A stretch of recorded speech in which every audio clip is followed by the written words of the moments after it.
This time around, Tyler turned the tables on me and asked me a few questions about dealing with an injury as an athlete. Specifically, how to know when to back off if you're actually dealing with an injury, how to prevent injury, and then we got into a little bit about dynamic versus static problems that you can look at in several athletes, and whether to know they're actually problems or not. Okay, so at what point when you feel an injury coming on should you really back off? So the first thing about this would mostly be if you have a previous history of that injury, you know what that felt like, it got better, and then during one of your workouts, it comes back and it feels the exact same, then right there is a good cue for you to probably back off and reassess what's going on, see if it's the same cause that caused the injury in the first place or if it's something new. General guidelines though, typically if your pain in a certain joint or something is above a 5 out of 10, outside of normal workout fatigue or burning pain, then that's where you might want to call it.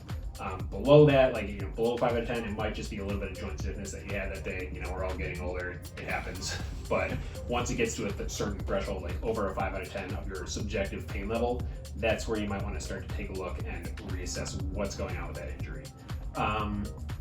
Especially if it's decreasing your workout performance, like your power output, your pace, your strength, or if it's really changing your position, like you need to do some wonky things to get through it.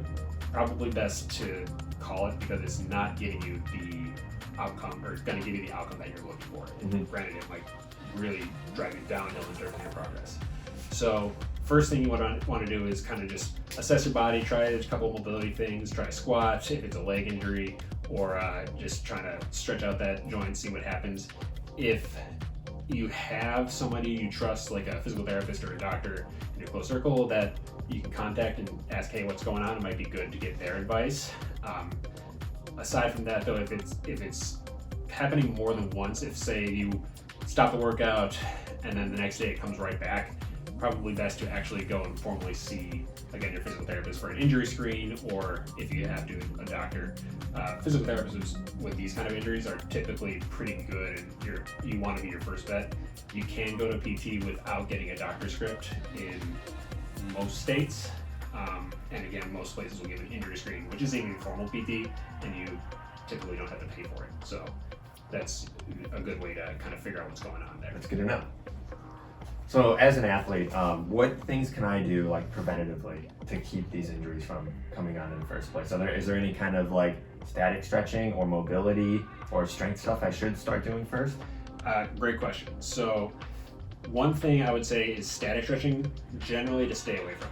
One, especially stay away from it right before a workout, and even after that, I wouldn't say it's not going to give you any benefit throughout your training whatsoever. Mostly because what's happening is when you're static stretching that muscle, say you're kicking your leg up on a wall and doing a hamstring stretch, you're not loading it, right? So it's not being introduced to any kind of force output or any use. What you're doing is essentially just pulling that muscle apart and telling it to turn off and shut up and just put me in this position. But what happens when you do that is you get on the bike and you're like, okay, I'm gonna try this new position with my new flexibility. It has no control or strength to be able to exert the force output that it needs when you're actually spinning your legs, and can actually increase your chances of injury. So the difference there is the second thing you mentioned, mobility. There's a difference between mobility and static stretching. Mobility is basically what movement you're able to control. So for example, like a bodyweight squat even. How low can you get to the ground with a good position is actually using and loading your muscles so that when you try to put them in a new position, it will give them, they have the knowledge and the former use case of being in that position and actually being used and loaded, so they're safe to perform this new thing. Strength work, again, with that in mind, is definitely you want to be loading up your athletes with more weight so that one, they can produce more force during the workouts. Two, injury prevention. Actually, I had a patient who was training for the Chicago Marathon, and she was a 40-year-old mother, but she came in one day, and the first time I saw her, and she had horrible hip pain. Turns out she had a pelvic fracture, which strength training is basically the number one thing you can do to prevent any kind of stress fracture, within reason. If you're not, you don't need to be going crazy, but it's going to strengthen your bones a lot more than running would, which might surprise a lot of people. But the muscles being strength trained, like through a squat or leg press, is a different stress than what is happening when running. Running is basically you're just pounding on it. The like a leg press though, your muscles are basically pulling at the bone and giving stress in a different way that will actually help strengthen the bone. And that goes for, one, strengthen your bone, but strengthen your muscles to be able to handle the pounding that comes from running, or the shoulder stress that comes from swimming, or just the different positions that you're in on the bike. Yeah. So those are the main things. Strength training and mobility definitely, and even that strength training in deeper range of motion. So you don't want to be, can you see me here? You don't want to be leg pressing from here to here. You want a nice deep range of motion as much as you can to really put as much stress as you can through the whole muscular system.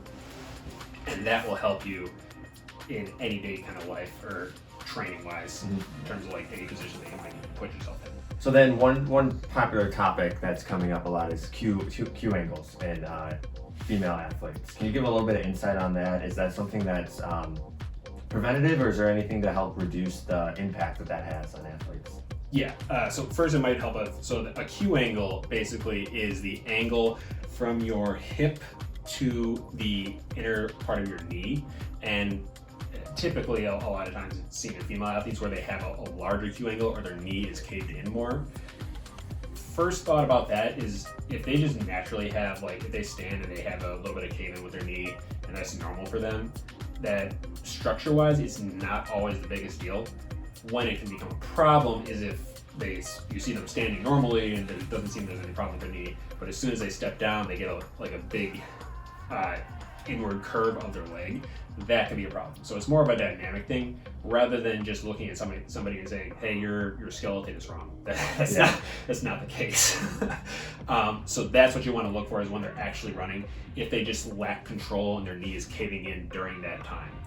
A lot of times for that would be strength training things on the opposite side of the leg or the outside of the hip really. So strengthening your glutes, doing some side kicks, squats are a good one. Lunges to the side, or just some lateral walks, monster walks, things like that. So that's really the thing there, and that brings into a broader topic of structure versus your function, right? So, we see posture, but really what matters is dynamic posture. How many options do you have to move? I can sit in a chair for 8 hours a day and I'm gonna be slouching. But really what's the problem is I'm sitting in a chair for 8 hours a day. It's not just that. Yeah. I'm hunched forward, right?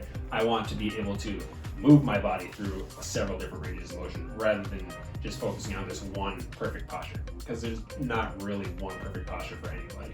It's being able to move and be dynamic in different ways. Yeah.